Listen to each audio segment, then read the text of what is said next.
Welcome to a day in the life of a CIC yan. Hi! We're in, nasan ba to? Saan to? Ano? We just got back from our, Kaol ba to? co-op, and then we went to Stella. And, they libre me this, which is my first Guys, time sponsored trying by this. Ate This is my first time trying this, yeah. And anyway, guys, I just wanna talk about something.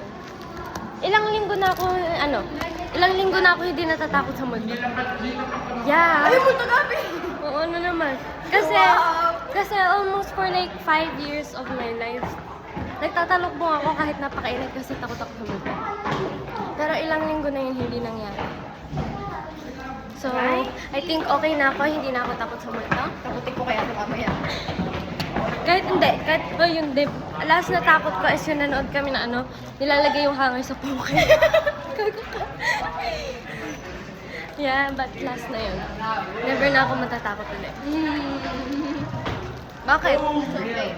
Tsaka dati natatakot akong matulog ng on my back because I was afraid na baka mag-sleep paralysis ako. Pero ngayon, I don't give a fuck. Oh, wow!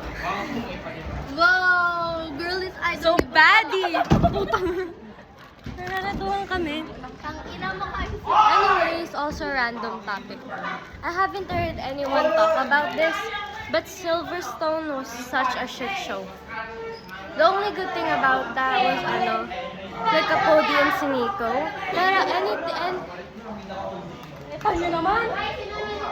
Pero anything else about that, I don't like. Ay, Sorry. Anything about that? Busy ako. Sorry. But anyway, sorry, Francine. Anyway, it's currently a recess. But anyway, back about that. Silverstone was... Matthew! Rate Silverstone. Silverstone, 0. Guys, Actually, I'll tell someone you else... something. Someone else thinks Silverstone was a shit show. Napakatanga. Anyway, Silverstone was such a shit show. Ang dami nilang pagka-crash. I don't know why. They went into the gravel, tapos yung Haas, synchronized pa yung nila pag-turn. Figure skating. But anyways, and then Lewis Hamilton, hindi din siya na-podium. Which is, I think, first sinabi nila, basta streak niya for 11 years or something. They crashed so much, and then yung situation kay Oscar, the one where he went he went from 250 to 50 in front of a safety car, which is like, that is so bitchy. But anyway, wow. Monaco. Yeah. Also kind of a shit show. track. Oh no, I hate Monaco track.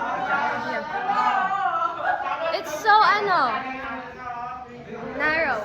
Yeah. I mean, it's big, but the current car is just... Yeah, too big for it. They can't overtake much. But anyway, But what?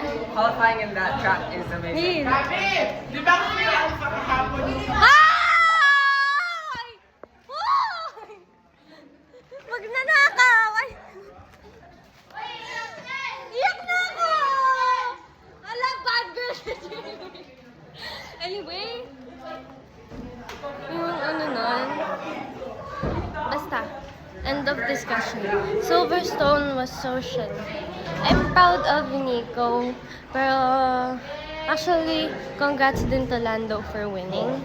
Oscar was upset about the penalty he got, saying it was unfair, which I don't understand why he thought that was unfair. Anyway, enough. Thank you for listening to my TED Talk. Andiyan na si Ma'am? Okay. Thank you for listening to my TED Talk. Sarangi!